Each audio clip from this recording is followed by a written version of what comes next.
Every day, millions of people unwrap a Snickers, pour a bag of M&Ms into a bowl, or reach for a Milky Way without giving the wrapper a second thought.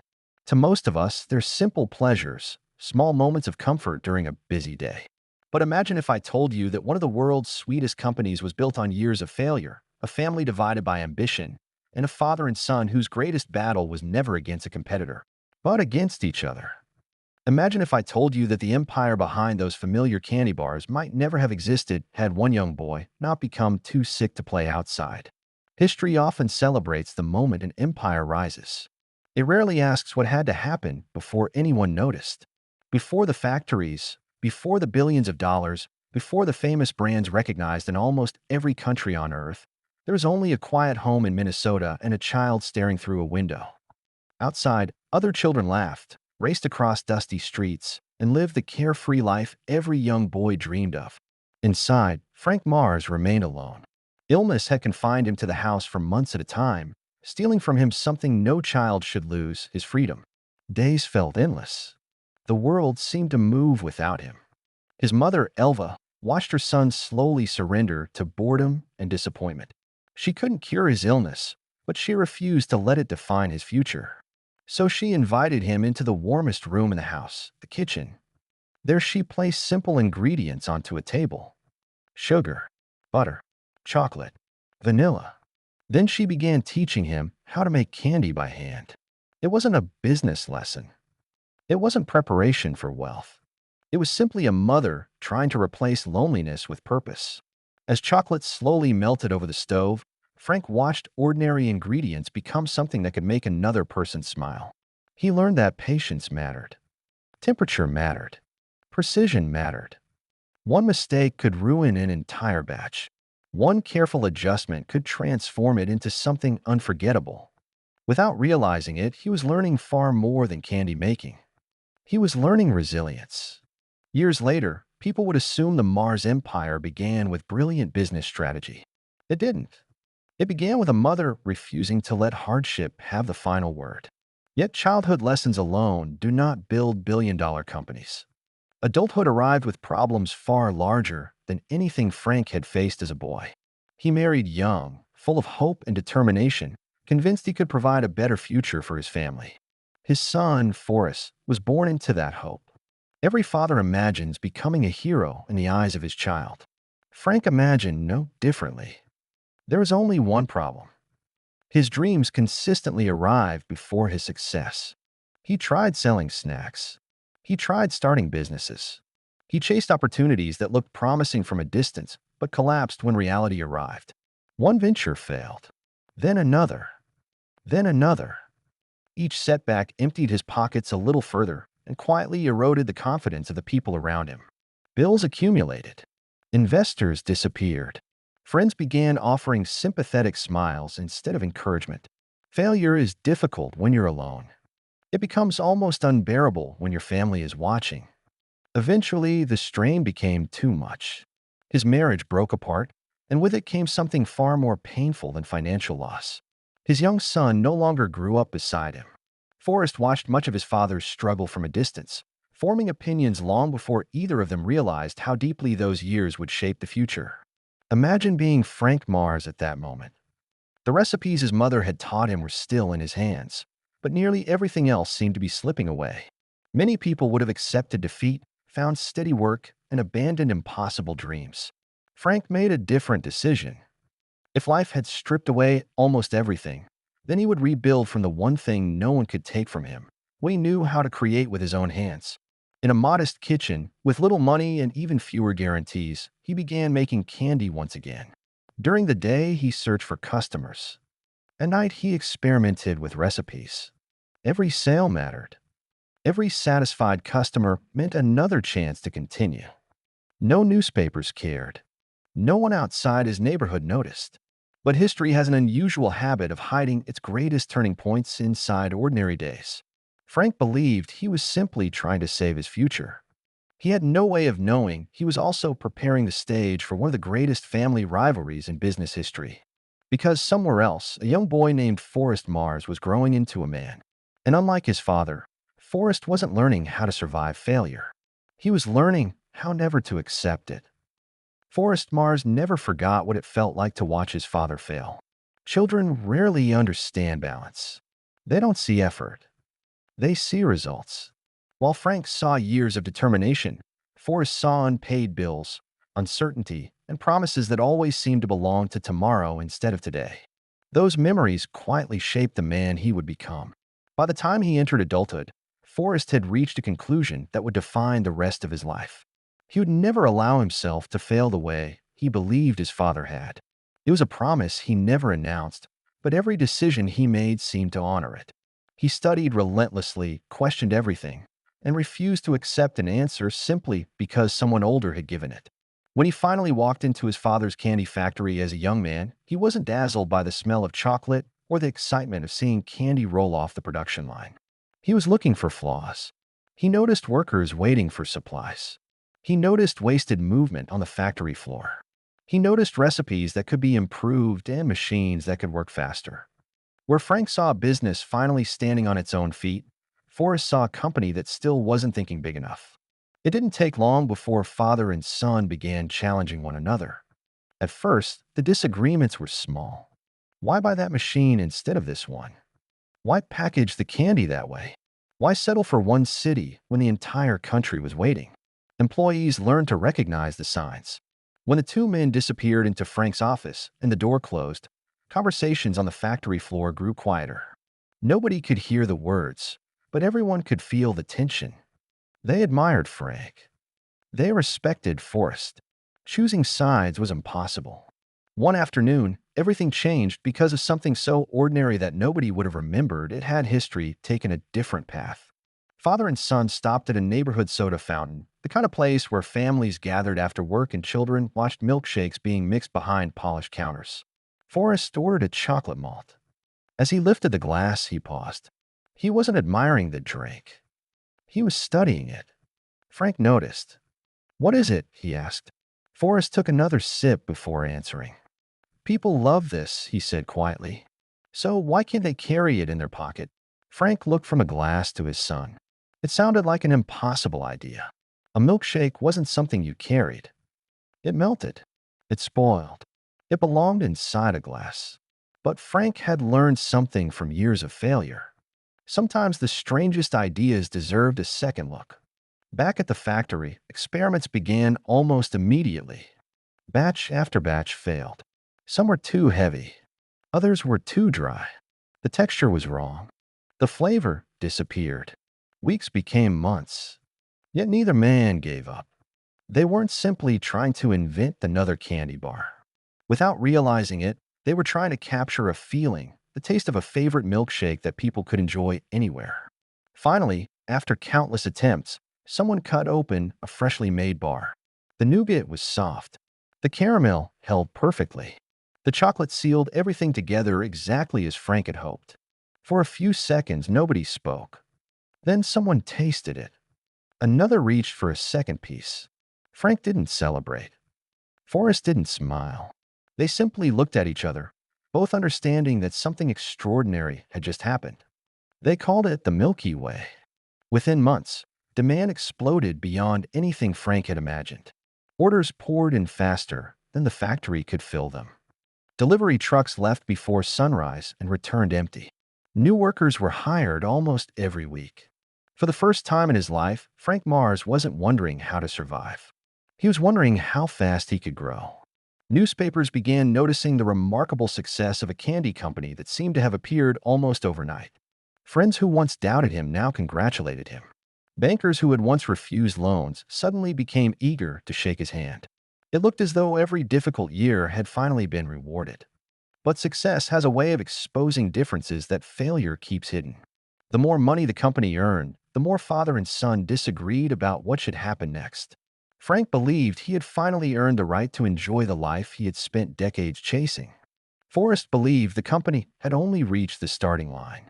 Neither man realized it yet, but the greatest battle in Mars history was no longer against competitors. It was about to begin across a desk. Between a father who believed he had built an empire and a son who believed it was still far too small. Frank had spent years fighting the world. Bankruptcy had tested him. Rejection had humbled him. Failure had followed him from one business to the next. Yet nothing had prepared him for the challenge waiting inside his own company. Forrest wasn't questioning his father's dedication. He was questioning his father's vision. To Frank, the Milky Way was proof that patience and persistence eventually triumph. To Forrest, it was proof they were capable of something far bigger than a single successful candy bar. Every conversation seemed to end in the same place. Frank wanted to protect what he had built. Forrest wanted to reinvent it before someone else did. At first, the disagreements sounded almost harmless. One argued for caution. The other argued for expansion. But beneath every discussion lay something much deeper than business strategy. A father wanted recognition for a lifetime of sacrifice. A son wanted the freedom to build without carrying the weight of yesterday's failures. Neither man knew how to give the other what he needed. Employees began noticing that meetings between the two lasted longer and ended more abruptly. Factory managers learned not to interrupt when voices rose behind closed doors. Suppliers waiting in reception could sometimes hear silence stretching for several uncomfortable minutes before a door finally opened, and one of the two men walked out without saying a word. Success had brought wealth into the company, but it had quietly stolen peace from family. As orders for Milky Way continued to climb, money poured into Mars faster than anyone could have imagined. Frank finally rewarded himself for decades of sacrifice. He purchased a magnificent estate in Tennessee that became known as Milky Way Farms, complete with rolling pastures, champion horses, elegant buildings, and enough land to disappear into for hours. To Frank, it wasn't extravagance. It was the physical proof that every disappointment had been worth enduring. Every stable, every fence, every tree represented a promise he had once made to himself during the hardest years of his life. Forrest saw something entirely different. He walked through the same property and didn't see victory. He saw capital sitting in fields instead of factories. He saw millions of dollars feeding horses that could have built new production lines, expanded overseas, or funded research into the next great product. Father and son were looking at the same landscape while seeing two completely different futures. One evening, after touring the estate, Forrest reportedly made little effort to hide his frustration. He questioned the spending, challenged the priorities, and argued that competitors would eventually catch them if they stopped innovating.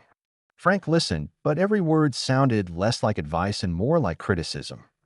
After all the years spent clawing his way back from failure, after proving everyone wrong, was his own son now telling him he still wasn't enough?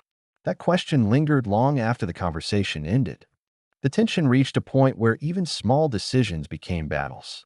Packaging designs, hiring choices, advertising, expansion. Every discussion seemed to reopen old wounds that had never fully healed.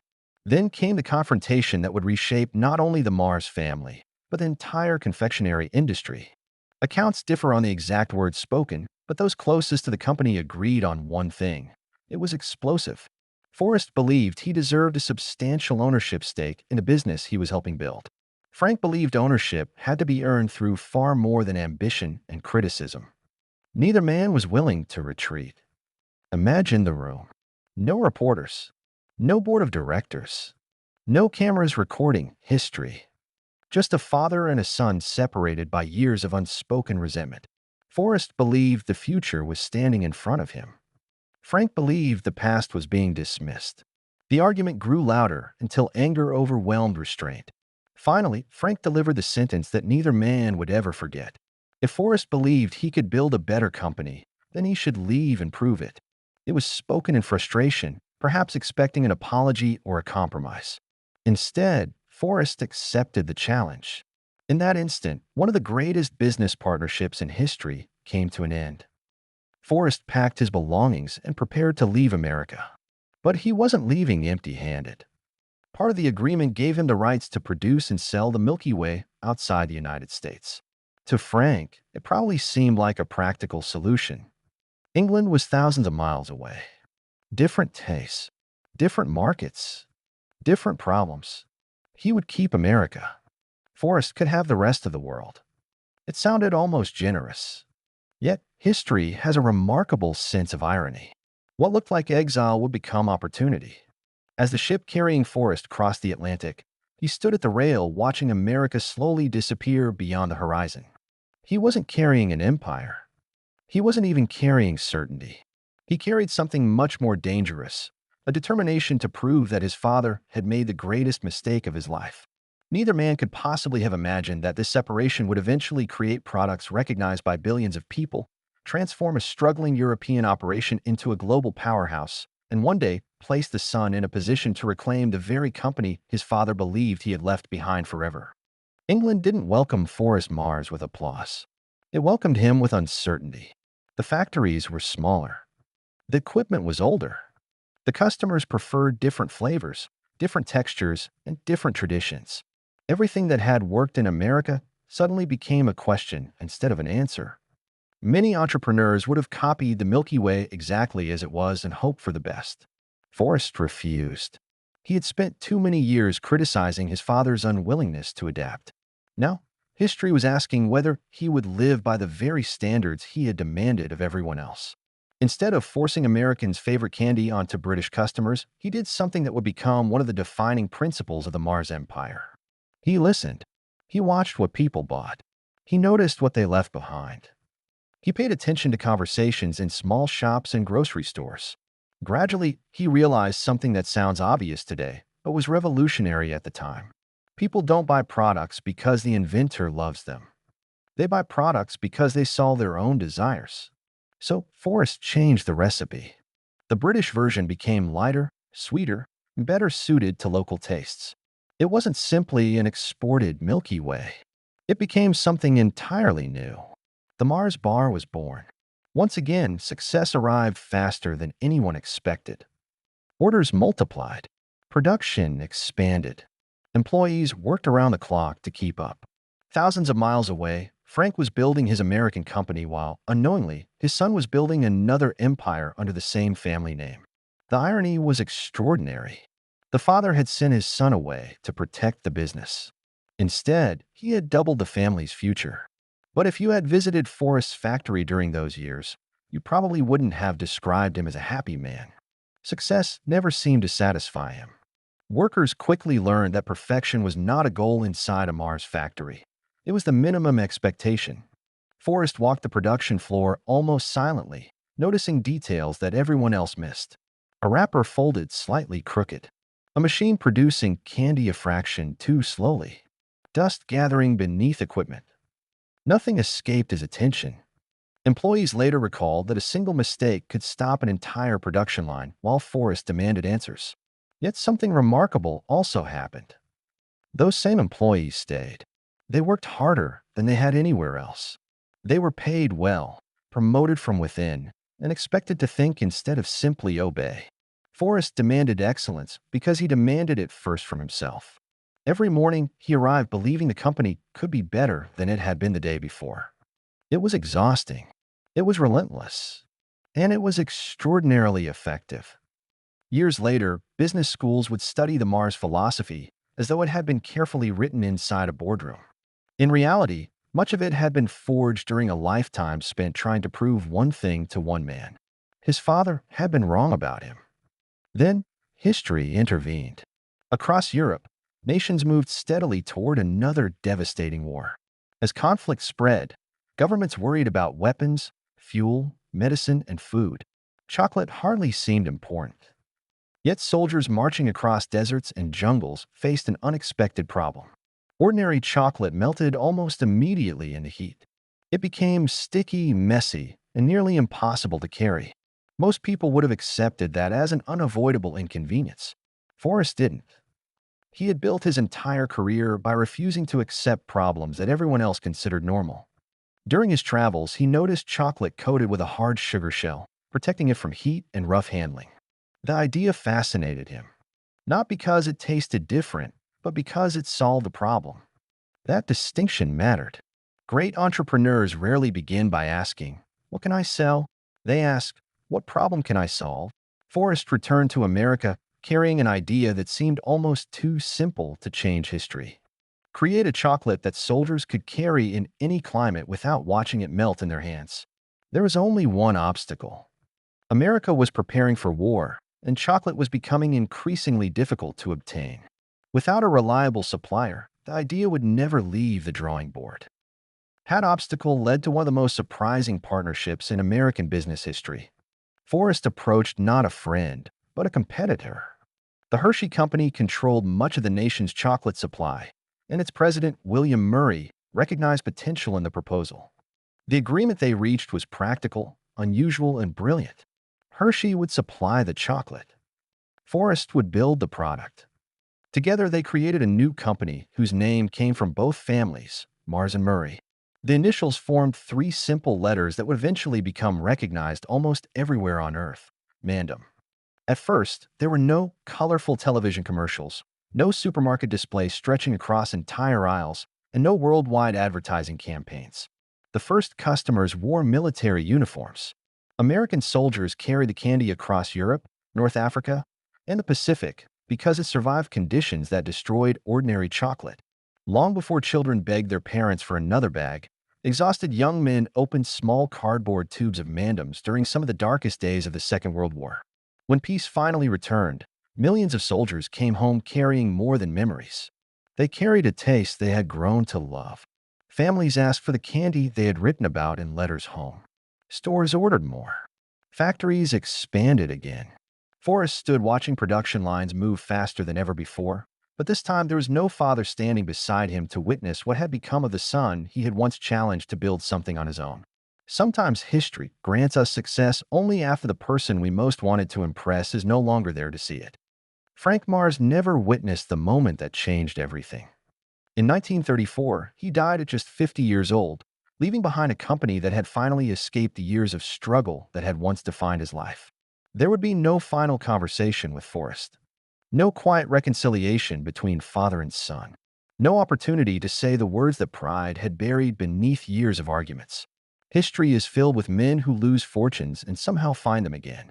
It is far less generous with time. Some doors close forever, no matter how much success waits on the other side. Somewhere in America, Frank's company continued under new leadership. Across the Atlantic, Forrest kept building his own empire with a relentless intensity that had become his trademark. Two companies, one family, one name, neither fully complete without the other. It was as though the Mars dynasty had been split in half, each side proving a different philosophy of success. Frank had believed persistence could overcome almost any obstacle. Forrest believed perfection had no finish line. Both men were right. Both men were wrong. And neither lived long enough to understand the other completely. If Forrest had inherited his father's gift for creating products, he surpassed him in one remarkable way. He could see opportunities where everyone else saw ordinary routines. One afternoon, while many executives were still celebrating the success of candy bars, Forrest was watching something entirely different. Families were treating their dogs less like animals and more like members of the household. Most companies ignored it. Pet food was little more than an afterthought, a low-profit business built from leftovers and scraps. Forrest saw the beginning of an entirely new industry. If people were willing to spend money caring for themselves, why wouldn't they spend money caring for the companions they loved? The question sounded almost ridiculous at the time. Yet it became another fortune. He invested heavily in pet food, improving recipes, manufacturing standards, and marketing in ways competitors dismissed as unnecessary. Years later, brands such as Pedigree and Whiskas would become household names across the globe. It was another reminder that Forrest rarely built businesses around products. He built them around human behavior. He watched how people lived, then quietly positioned Mars where their lives were already moving. It was a pattern that would repeat itself again and again. By now, Forrest's management style had become legendary inside the company. Employees joked that nothing escaped his eyes, although few were laughing when he appeared on the factory floor. He expected spotless machinery, perfect wrappers, precise measurements, and absolute discipline. Stories circulated among workers about surprise inspections that seemed almost impossible. A fingerprint on polished equipment. A wrapper folded slightly off-center. A delivery arriving a few minutes late. Forrest noticed everything. Some feared him. Others admired him. Nearly everyone respected him. Yet there was another side rarely discussed outside the company. He paid employees exceptionally well. Promotions came from performance rather than politics. Waste was treated almost like dishonesty because Forrest believed every unnecessary expense eventually found its way into the price customers paid. Long before phrases like corporate culture became fashionable, Mars had quietly developed one of the most demanding and loyal workforces in American business. Employees weren't simply making candy. They were expected to pursue excellence with almost the same obsession as the man leading them. Looking back, it becomes easier to understand why competitors found Mars so difficult to challenge. They weren't competing against a product. They were competing against a philosophy. Then came the moment history enjoys most, the return.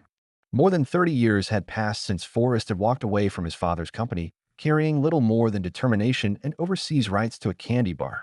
During those decades, he had transformed a small British operation into an international success, created Mandams, expanded into entirely new industries, and built a reputation as one of the sharpest business minds of his generation.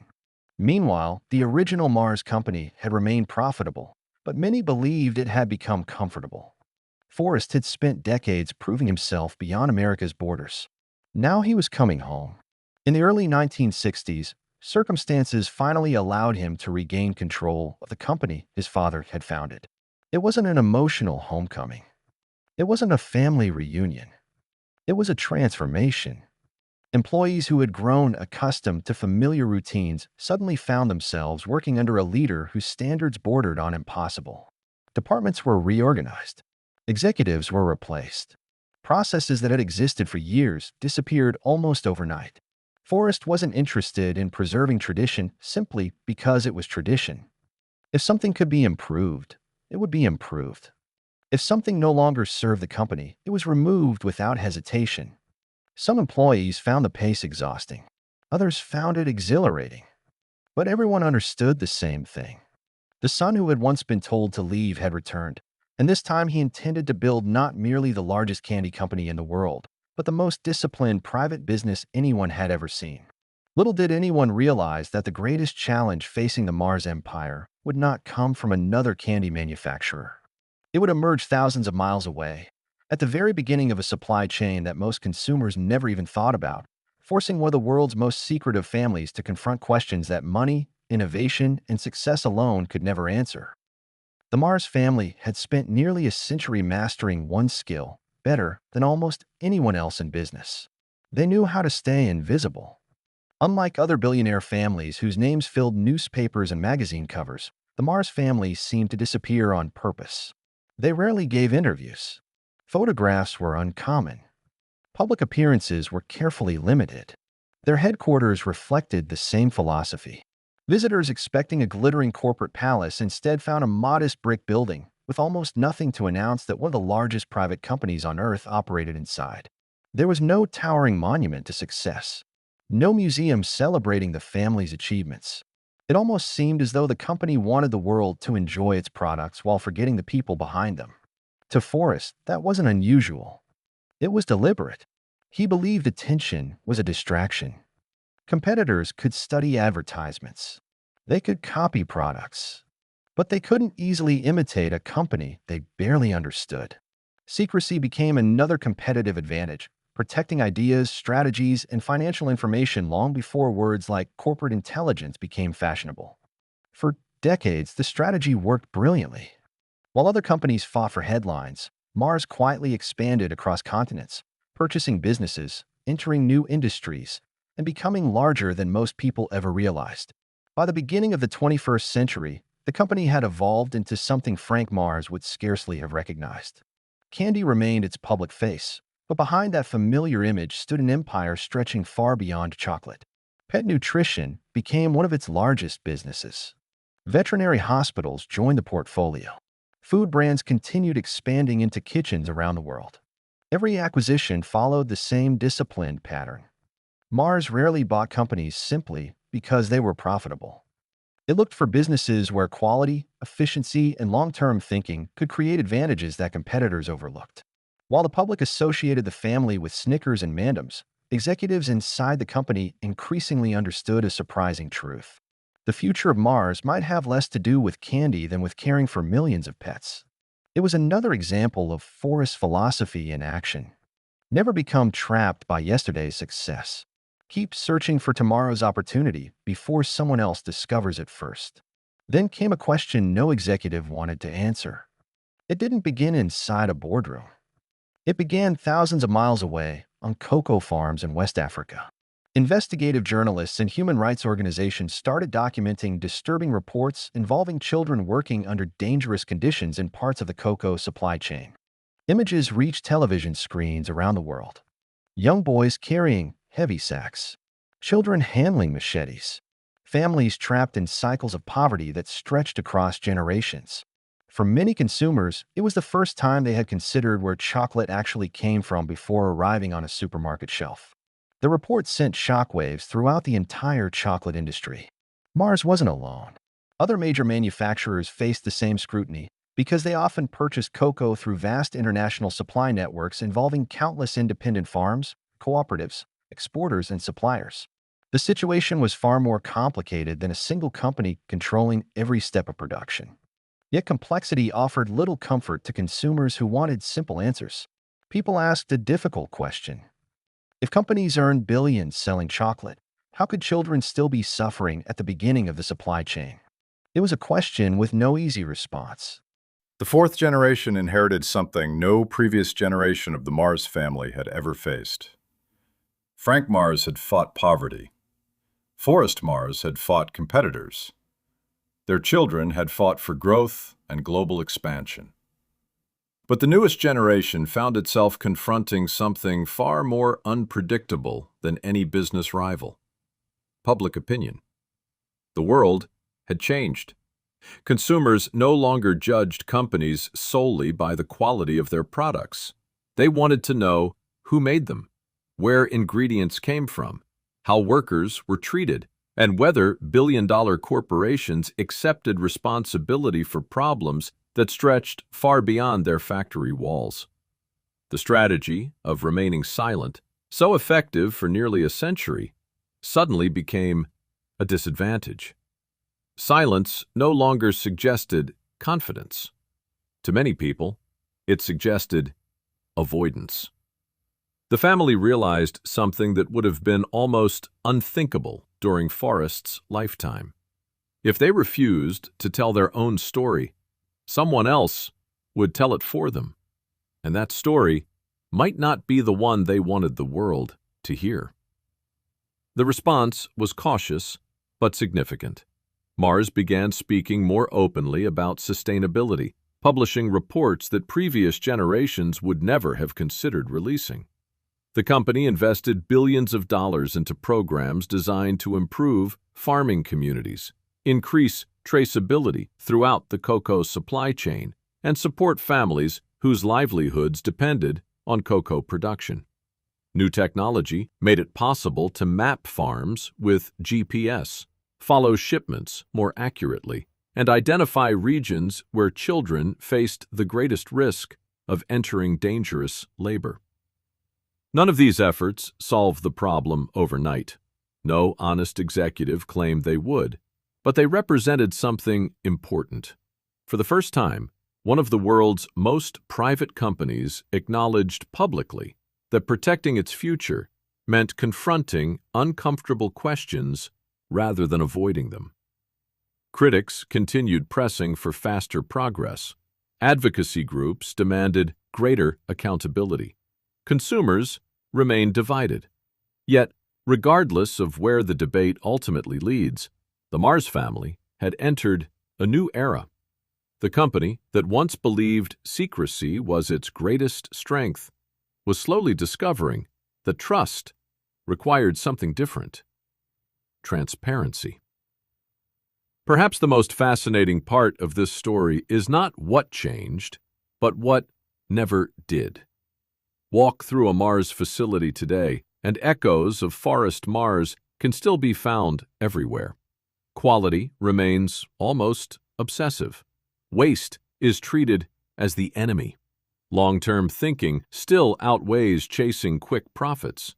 The company remains privately owned, allowing leaders to make decisions years into the future instead of focusing only on the next quarterly report. Those principles survived not because they were written in manuals, but because generation after generation believed they were the foundation upon which everything else depended.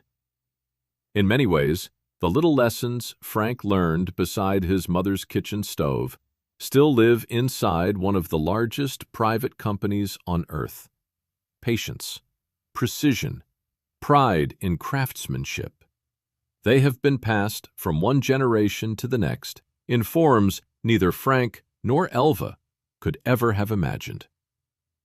And perhaps that brings us to the greatest irony of all.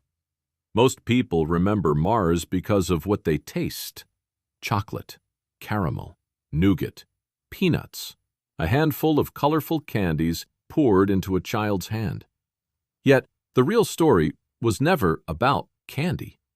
It was about resilience. It was about a father who refused to let repeated failure define the rest of his life. It was about a son whose relentless pursuit of perfection transformed an American company into a global empire. It was about generations who believed discipline mattered more than publicity, and excellence mattered more than applause. At the same time, it is also a reminder that no success story is without complexity. Great companies leave behind remarkable achievements, but they also inherit difficult questions. The measure of a legacy is not whether those questions exist. The measure is whether each generation has the courage to confront them honestly. More than a century after a sick little boy first learned to melt chocolate beside his mother, billions of people continue enjoying the products that grew from those quiet afternoons in a Minnesota kitchen. Very few know the extraordinary journey hidden beneath the wrapper. Fewer still realize that behind every bite lies a story of hardship, ambition, family conflict, innovation, redemption, and responsibility. Perhaps that is why history remains so endlessly fascinating. The sweetest things in life are often born from life's hardest moments. And sometimes the greatest empires begin not with power or wealth, but with a mother trying to give her lonely son one reason to smile. If you enjoyed uncovering the remarkable story behind one of the world's most influential private families, The fourth generation inherited something no previous generation of the Mars family had ever faced. Frank Mars had fought poverty. Forrest Mars had fought competitors. Their children had fought for growth and global expansion. But the newest generation found itself confronting something far more unpredictable than any business rival: public opinion. The world had changed. Consumers no longer judged companies solely by the quality of their products. They wanted to know who made them, where ingredients came from, how workers were treated, and whether billion-dollar corporations accepted responsibility for problems that stretched far beyond their factory walls. The strategy of remaining silent, so effective for nearly a century, suddenly became a disadvantage. Silence no longer suggested confidence. To many people, it suggested avoidance. The family realized something that would have been almost unthinkable during Forrest's lifetime. If they refused to tell their own story, someone else would tell it for them. And that story might not be the one they wanted the world to hear. The response was cautious but significant. Mars began speaking more openly about sustainability, publishing reports that previous generations would never have considered releasing. The company invested billions of dollars into programs designed to improve farming communities, increase traceability throughout the cocoa supply chain, and support families whose livelihoods depended on cocoa production. New technology made it possible to map farms with GPS, follow shipments more accurately, and identify regions where children face the greatest risk of entering dangerous labor. None of these efforts solved the problem overnight. No honest executive claimed they would, but they represented something important. For the first time, one of the world's most private companies acknowledged publicly that protecting its future meant confronting uncomfortable questions rather than avoiding them. Critics continued pressing for faster progress. Advocacy groups demanded greater accountability. Consumers remained divided. Yet, regardless of where the debate ultimately leads, the Mars family had entered a new era. The company that once believed secrecy was its greatest strength was slowly discovering that trust required something different: transparency. Perhaps the most fascinating part of this story is not what changed, but what never did.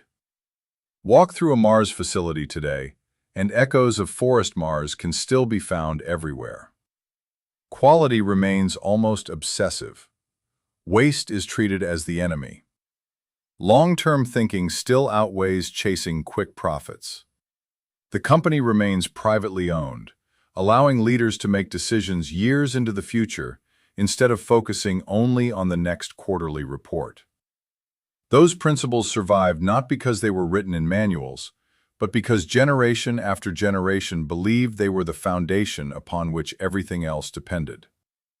In many ways, the little lessons Frank learned beside his mother's kitchen stove still live inside one of the largest private companies on Earth.